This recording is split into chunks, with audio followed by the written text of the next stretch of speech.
আর যা কিছু দেখি না সমস্ত কিছু সৃষ্টি করেছেন কে? কে? আল্লাহ তাআলা সমস্ত কিছু সৃষ্টি করেছেন মানব জাতির সেবা করার জন্য। তার সেবা আর মানব জাতিকে আল্লাহ তাআলা মনে হয় বিনা কারণে নিষ্প্রয়োজনে সৃষ্টি করছেন নাকি কোনো কারণ আছে? আল্লাহ তাআলা পবিত্র কোরআনের মধ্যে প্রশ্ন করে বলেন,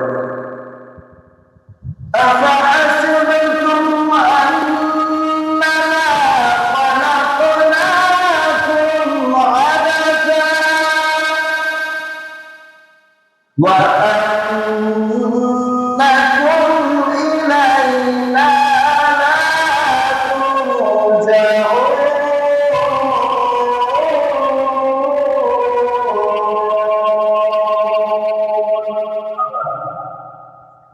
আল্লাহ তাআলা বলেন, আমার বান্দা করে দেওয়া তোমরা শুনে রাখো, তোমরা কি এ কথা ভেবেছ যে আমি আল্লাহ তোমাদেরকে বিনা কারণে নিষ্প্রয়োজনে সৃষ্টি করেছি? আল্লাহ নিজেই প্রশ্ন করেন, তোমরা কি ভাবছো আমি আল্লাহ তোমাদেরকে বিনা কারণে বানাইছি? আল্লাহ প্রশ্ন করে আবার নিজেই জবাব দেন। সূরা যারিয়াতের 56 নম্বর আয়াতে وَمَا خَلَقْتُ الْجِنَّ وَالْإِنسَ إِلَّا لِيَعْبُدُونِ।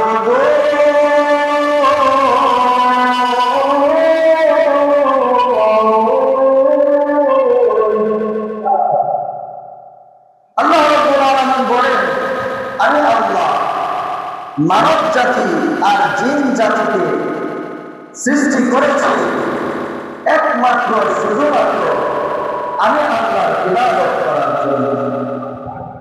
রাসূল বলেন সুবহানাল্লাহ। ওয়া মা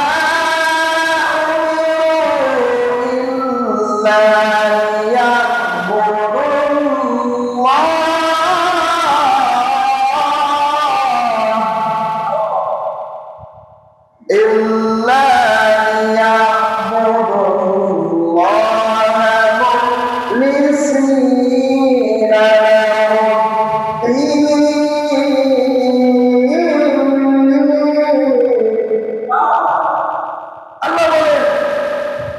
তাদেরকে তো সৃষ্টি করা হয়েছে তারা যেন দিলকে খালেস করে একনিষ্ঠভাবে আল্লাহ তাআলার ইবাদত করে। আবার আল্লাহ তাআলার তিলাওয়াতকৃত আয়াতে শুরুতে আল্লাহ তাআলা বলেন, وَقَضَى رَبُّكَ أَلَّا تَعْبُدُوا إِلَّا إِيَّاهُ। আল্লাহ রাব্বুল আলামিন বলেন, وَقَضَى رَبُّكَ أي أَمَرَ رَبُّكَ, তোমাদের রব তোমাদেরকে আদেশ করছেন। কি করছেন? আদেশ করছেন, আল্লাহ তা'বুদু ইল্লা ইয়্যাহ, তোমরা যেন আল্লাহ ছাড়া আর কারো ইবাদত না করো। সুতরাং বোঝা গেল আল্লাহর আদেশ ইবাদত করতে হবে কার? রাস্তা বলেন কার? আল্লাহ তাআলা এই আয়াতে শুরুতে আদেশ করলেন আল্লাহ ইবাদত করা। আল্লাহর ইবাদতের কথা বলার পর আল্লাহ রাব্বুল আলামিন বলেন, ওয়া বিল ওয়ালিদাইনি ইহসানা।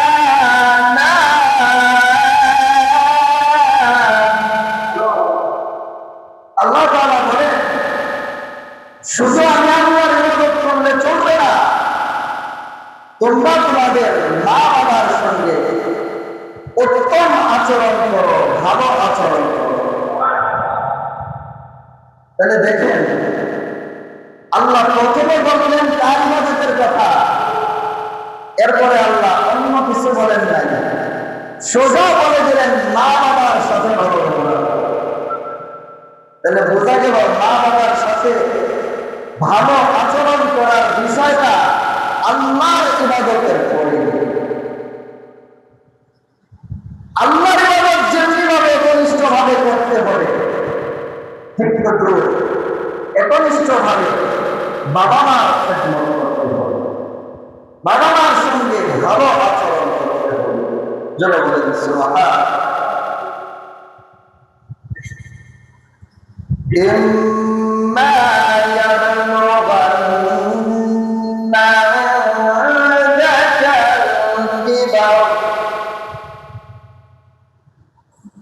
আল্লাহ তাআলা বলেন, তারা যদি আহাদুহুমা আও কিলাহুমা, তাদের মধ্য থেকে কোনো একজন যদি অথবা দুজন যদি বৃদ্ধ বয়সে উপনীত হয়, ফালা তাকুল লাহুমা উফ, তাদের সামনে তোমরা উফ বা আহ শব্দ ব্যবহার করো। উফ শব্দ ব্যবহার করো না। বাবা তোমাকে আদেশ করলেন একটু কষ্ট করে বাজারে গিয়া একটু বাজার সবাই কিনে আনো, ছেলে মোবাইল কিনতেছে, আর ভালো লাগে না তোমার আদেশ। আছে না নাই? রাস্তা বলেন আছে না নাই? আল্লাহ বলেন না, বাবা মার সামনে উফ শব্দ ব্যবহার করা যাবে না। বাবা মা আদেশ করলে সেটা পালন করতে হবে, যতক্ষণ না সেই আদেশ আল্লাহ এবং তার রাসূলের তরিকার পরিপন্থী না হয়। হাদিস শরীফের মধ্যে এসেছে, আপনার নবী আমার নবী, দূর জাহানের বাদশা নবী, নূর নবী যে আমার মুহাম্মদুর রাসূলুল্লাহ সাল্লাল্লাহু আলাইহি ওয়াসাল্লাম বলেন, লা তাআতা লিমাখলুকিন ফি মা'সিয়াতিল খালিক, ফি মা'সিয়াতিল খালিক। আল্লাহর আদেশের বিপরীত, আল্লাহ তাআলা নারাজ হয় এমন কোন কাজ করা, কোন মাখলুকের আদেশ পালন করা, যদি কেউ কোন মাখলুকের আদেশ পালন করে আর ওই আদেশ পালন করতে গিয়ে আল্লাহ তাআলা নারাজ হয়ে যায়, ওই আদেশ পালন করা যাবে, ওই আদেশ পালন করা জায়েজ না। এখন বাবা মা যদি এমন কিছু আদেশ করে, যে আদেশে দেখা যায় যে বাবা আদেশ পালন করলে আমার আল্লাহ তাআলা নারাজ হবে, আমার নবীজি নারাজ হবে, শরীয়তের বিধান লঙ্ঘন হবে, সেটা মানা যাবে? রাস্তা বলেন সেটা মানা যাবে। তবে যদি বাবা মার আদেশ আল্লাহ এবং তার রাসূলের তরিকার পরিপন্থী না হয়, তাহলে অবশ্যই সেটা পালন করতে হবে। যারা বলেন সুবহান। এরপরে আল্লাহ তাআলা বলেন, ওয়া কুল্লাহুমা কওলান কারীমা, আর তাদের সঙ্গে একদম বিনয়ের সাথে কথা বলো। সুবহান। তাহলে বাবা মার সাথে কথা বলতে হবে কি? বিনয়ের সাথে। আমি যখন আমার বাবার সাথে কথা বলবো, আমি যখন আমার মায়ের সাথে কথা বলবো, আমার কথার আওয়াজটা যেন আমার বাবার আওয়াজের চাইতে বেশি না হয়, এটাও আদব। এটা কি আদব? যুবক ভাইরা, বাবা মার সঙ্গে চূড়ান্ত পর্যায়ের বিনম্রতা দেখাতে হবে, নম্র আচরণ করতে হবে, নরমিয়ত অবলম্বন করতে হবে। উচ্চ স্বরে বাবা মার সঙ্গে বেয়াদবিমূলক কোনো আচরণ করা যাবে। হাদিস শরীফের মধ্যে এসেছে, আল্লাহ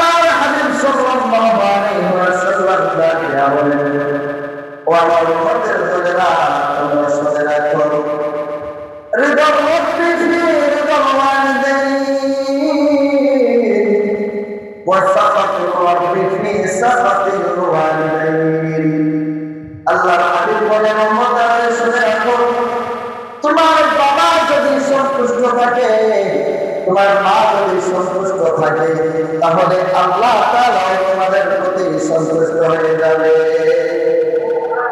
وسخط الرب في سخط الوالدين وسخط الرب في سخط الوالدين তোমার বাবা মা যদি তোমার প্রতি নারাজ হয়ে যায় উম্মতরে শুনে রাখো আল্লাহ তাআলা তোমার প্রতি নারাজ হয়ে যাবে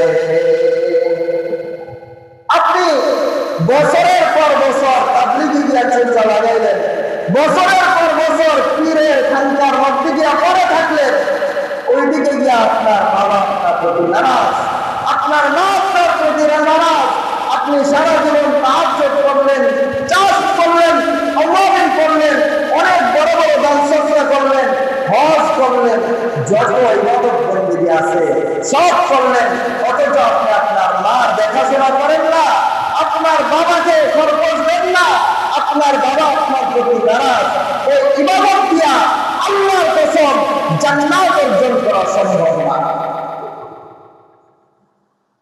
কথাটা আমার নবীজির কথা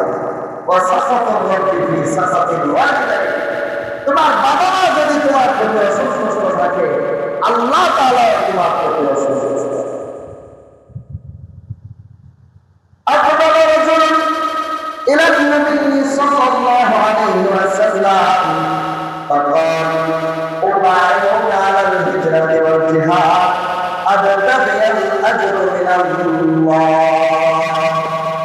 একজন লোক আল্লাহর হাবিবের দরবারে আসলেন এসে বললেন ইয়া রাসূলুল্লাহ ইয়া হাবিবাল্লাহ ও নবীজি আমি আপনার কাছে জিহাদের উপর আর হিজরতের উপর বায়াত গ্রহণ করতে চাই আবতাগি আল-আজর মিনাল্লাহ এর মাধ্যমে আমি আল্লাহ তাআলার কাছে সওয়াব আশা করি আমি চাই এই বায়াতের মাধ্যমে আল্লাহ তাআলা যেন আমার প্রতি রাজি আর খুশি হয়ে যায় আল্লাহর হাবিব সাল্লাল্লাহু আলাইহি ওয়াসাল্লাম বললেন ফাহাল মিন ওয়ালিদাইকা আহাদুন হাইয়ুন উম্মতে সাহাবে তোমার বাবা মা তাদের মধ্য থেকে কোন একজন কি জীবিত আছে নাকি ওই লোকটা বলল না বল কিলাহুমা নবী গো আমার বাবা মা দুজনই আল্লাহর রহমতে জীবিত আছে আল্লাহর হাবিব বললেন তাবতাগি আল-আজর মিনাল্লাহ এই সাহাবী তুমি কি আল্লাহ তাআলার কাছে আজর চাও প্রতিদান চাও নেক আমলের সওয়াব চাও তুমি কি এটা চাও যে আল্লাহ তাআলা তোমার উপর রাজি হয়ে যায় সাহাবী বললেন ইয়া রাসূলুল্লাহ ইয়া হাবিবাল্লাহ নাম নবী গো অবশ্যই আমি চাই আল্লাহ তাআলা আমার উপর রাজি আর খুশি হয়ে যায় আল্লাহর নবী ডাকতে বললেন আরে সাহাবী শুনে রাখো ফারজি ইলা ওয়ালিদাইহি ফাহসিন সুহবাতাহুমা উম্মতে তুমি তোমার বাবা মার কাছে চলে যাও তাদের সাথে ভালো আচরণ করো তাদের খেদমত করে তাদেরকে সন্তুষ্ট করো তাহলে আল্লাহ তাআলা তোমার প্রতি সন্তুষ্ট হয়ে যাবে ভাই হাদিসের হাদিস নবীজি বলে দিলেন নবীজির কাছে আসছে জিহাদ করার জন্য হিজরত করার জন্য এই বিষয়ে নবীর কাছে বায়াত হবে নবীজি বায়াত গ্রহণ করলেন না বলে দিলেন যাও তুমি তোমার বাবা মার খেদমত করো তোমার বাবা মাকে খুশি করো তাহলেই আল্লাহ তাআলা তোমার প্রতি খুশি হয়ে যাবে হাদিস শরীফের মধ্যে এসে নবীজি বলেন নবীজির কাছে একজন লোক এসে জিজ্ঞেস করলেন ইয়া রাসূলুল্লাহ ইয়া হাবিবাল্লাহ আইয়ুল আমালি আহাব্বু ইলাল্লাহ ও নবীজি আল্লাহ তাআলার কাছে সবচেয়ে পছন্দনীয় আমল কোনটা আল্লাহর হাবিব ডাক বললেন আরে সাহাবী শুনে রাখেন as-সালাতু লিওয়াক্তিহা আল্লাহর কাছে পছন্দনীয় আমল হচ্ছে সময় মতো নামাজ পড়া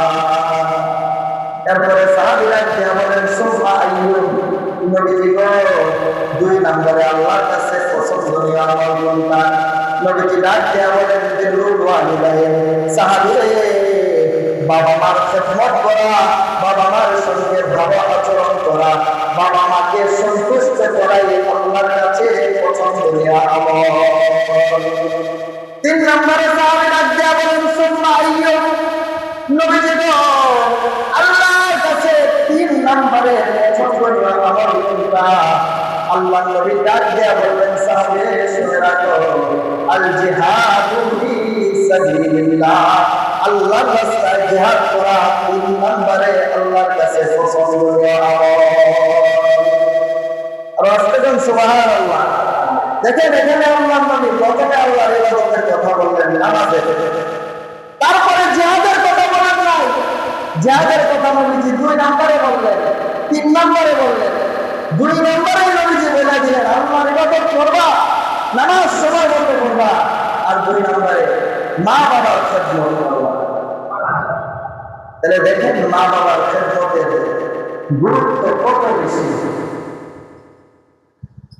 নবী সাল্লাল্লাহু আলাইহি ওয়াসাল্লাম বলেন, আল জান্নাতু তাহতা কুদামিল উম্মাহাত।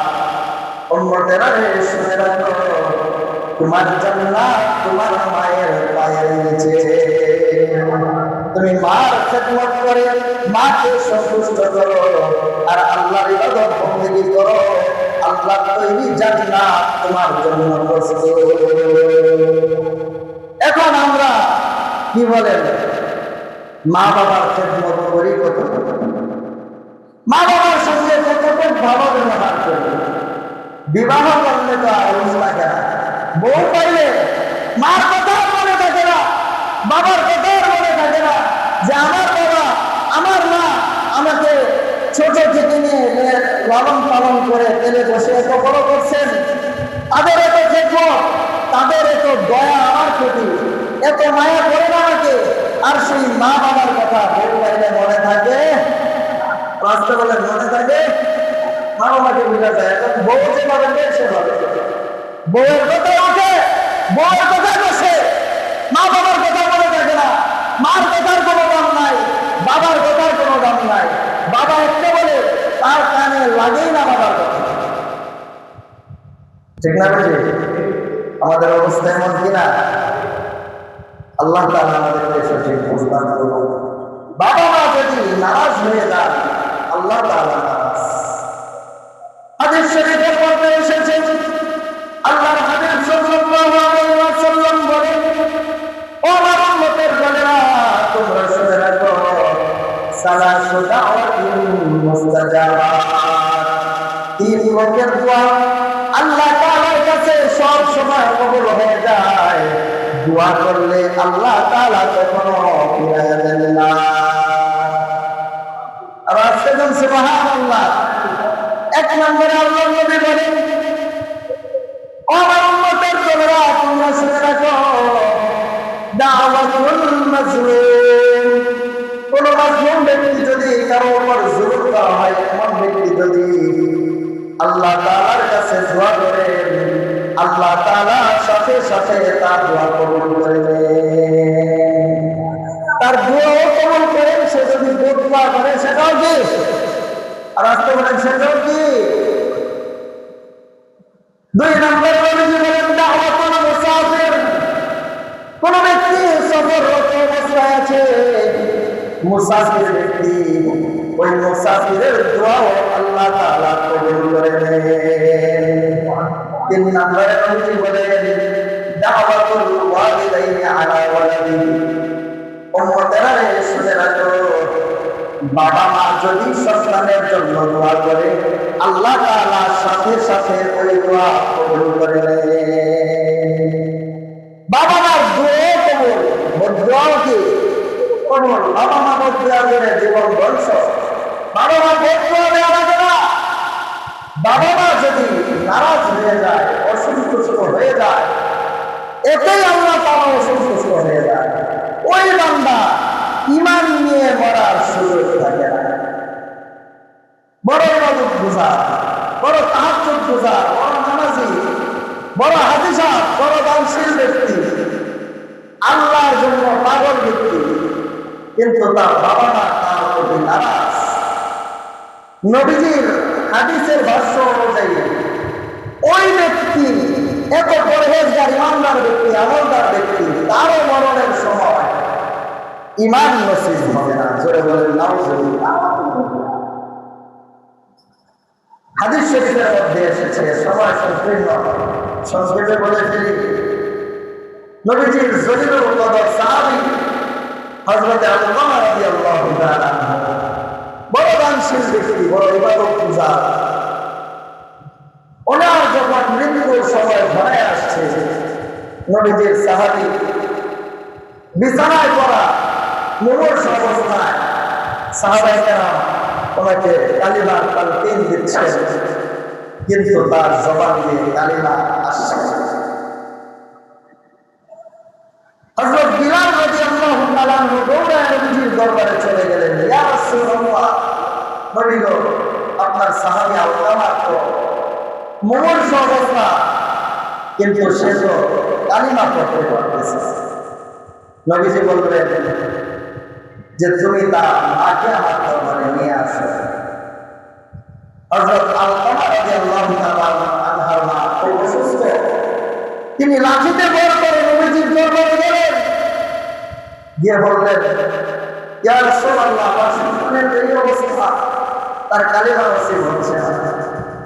নবীজি বললেন, তোমার সন্তানের আমল আখলাক কেমন? মা বলতেছেন, নবী গো, আমার সন্তানের মতো এমন পরহেজগার মানুষ তো হয় না, সে বড় দানশীল, সে বড় ইবাদতগুজার। নবীজি বললেন, সব কিছু বুঝলাম, তোমার সাথে তার আচরণ কেমন? হযরত আলকামা রাদিয়াল্লাহু তাআলা আনহু চোখের পানি ছেড়ে দিয়ে বললেন, নবী গো, তার সব দিক ঠিক আছে, সে বড় ইবাদতগুজার, বড় দানশীল, কিন্তু সে বিবাহ করার পর তার বউয়ের কথায় উঠে বসে। বিবাহ করার পর থেকে আমাকে সে তেমন একটা গুরুত্ব দেয় না, আমার কথা শোনে না, এজন্য আমি বড় কষ্ট পাইছি, আমার অন্তরে তার প্রতি বড় কষ্ট। নবীজি এই কথা শুনে হযরত আলী রাদিয়াল্লাহু তাআলা আনহু এবং বিলাল রাদিয়াল্লাহু তাআলা আনহু বললেন, যাও, অনেক বড় লাকড়ি সংগ্রহ করো, লাকড়ি গুলাতে আগুন ধরাও, আর আলকামাকে নিয়ে এসে এই আগুনের মধ্যে ছেড়ে দাও, যেন সে জ্বলে পড়ে ছারখার হয়ে যায়। এ কথা শুনে মা চিৎকার করে নবীজির কোলের কদম মোবারকে ধরে বলতেছে, ইয়া রাসূলুল্লাহ, আমার সন্তানকে আগুনে জ্বালাবেন না, আমি মা হয়ে এটা সহ্য করতে পারব না। এবার নবীজি বললেন, ওই যে মরার পর জাহান্নামের আগুনে জ্বলবে, ওই জাহান্নামের আগুনের চাইতে এই আগুন তো ভালো, তাকে এই আগুন থেকে মুক্তি দিতে পারি একটা শর্তে। কয়টা শর্ত? একটা শর্ত, সেটা হচ্ছে তুমি যদি তার প্রতি রাজি হয়ে যাও, তুমি যদি তাকে মাফ করে দাও, তাহলে আল্লাহ তাআলাও তাকে মাফ করে দিবেন, আমিও তাকে মাফ করে দেব। আলকামার মা নবীজিকে ডাক দেওয়া বলেন, নবী গো, আমি আমার সন্তান আলকামাকে মাফ করে দিলাম। নবীজি বলেন, যাও বিলাল, যাও, গিয়ে দেখো আলকামার জবান দিয়ে কালিমা বের হচ্ছে কিনা। হযরত বিলাল রাদিয়াল্লাহু আনহু চলে গেলেন, গিয়ে দেখেন আলকামা রাদিয়াল্লাহু তাআলা আনহু জোরে জোরে উচ্চ স্বরে কালিমা শরীফ পড়তে পড়তে দুনিয়া থেকে বিদায় নিয়েছে। তাহলে মা অসন্তুষ্ট থাকার কারণে এত বড় জলিলুল কদর সাহাবী, ওনার জবান দিয়া কালিমা শরীফ আসে না, কালিমা শরীফ মৃত্যুর সময় নসিব হয় না, মা রাজি হওয়ার কারণে কালিমা শরীফ আসে। তাহলে আপনার মতো গুনাহগার আর আমার মতো গুনাহগারের অবস্থা কি হবে? যারা মা বাবাকে কষ্ট দেয়, যারা মা বাবা অসুস্থ অবস্থায় খেদমত করে না, যাদের প্রতি আমার মা বাবা নারাজ, তাদের অবস্থা কি হবে? একটু চিন্তা করে দেখছেন ভাই? এজন্য আজকের এই মজলিস থেকে সকলে প্রতিজ্ঞা করি, যাদের বাবা মা বেঁচে আছে, আজ থেকে বাবা মাকে আর কষ্ট দিব না। যদি কষ্ট দিয়ে থাকি, আজকে নামাজের পরে গিয়ে বাবার পায়ে মার পায়ে ধরে মাফ চেয়ে নেই, আপনারও ভুল করেছি, আমরাও ভুল করেছি, অপরাধ করেছি, আমি ক্ষমা চাইবো না, আর কখনো তোমার সাথে বেয়াদবি করবো না, আর কখনো তোমাকে কষ্ট দেব না। এইভাবে মা বাবার পায়ে ধরে মা বাবার কাছে ক্ষমা চেয়ে মা বাবাকে খুশি করার দরকার আছে না নাই? যদি না করি, আল্লাহ তাআলা আমার প্রতি রাজি আর খুশি হবেন। আর যাদের মা বাবা বেঁচে নাই, মা বাবার গোরস্থানে যায়, মা বাবার জন্য মাগফিরাতের দোয়া করি, আল্লাহর কাছে ক্ষমা চাই, মা বাবাকে যেন আল্লাহ তাআলা ক্ষমা করে দেন, সেই দোয়া করি। আল্লাহ তাআলা আমাদের সকলকে সেই তৌফিক দান করুন। জীবিত মৃত সকল মা বাবার জন্য এভাবে দোয়া আল্লাহ তাআলা শিখায় দিয়েছেন, রব্বির হামহুমা কামা রাব্বায়ানি। এমনকি অল্প সময়তে কথা বলা শেষ করা যায় না, কত হাদিস, কত ইবাদত। নবীজি সাল্লাল্লাহু আলাইহি ওয়াসাল্লাম বলেন যে বাবা মা যদি কাফেরও হয়, মুশরিকও হয়, তবুও ওই বাবা মার সাথে ভালো ব্যবহার করতে হবে, নম্র আচরণ করতে হবে। আপনার বাবা মা কি মুসলমান না হিন্দু? মুসলমান না খ্রিস্টান? সবার বাবা মা মুসলমান না? তাহলে যেহেতু নবীজি বলছেন বাবা মা কাফের মুশরিক হলেও তার সাথে খারাপ আচরণ করা যাবে না, তাদেরকে অসন্তুষ্ট করা যাবে না, সেই জায়গায় আপনার আমার বাবা মা তো মুসলমান, আপনার আমার বাবা মা তো বৃদ্ধ বৃদ্ধা, তাদেরকে কিভাবে আমি অসন্তুষ্ট করি? তাদের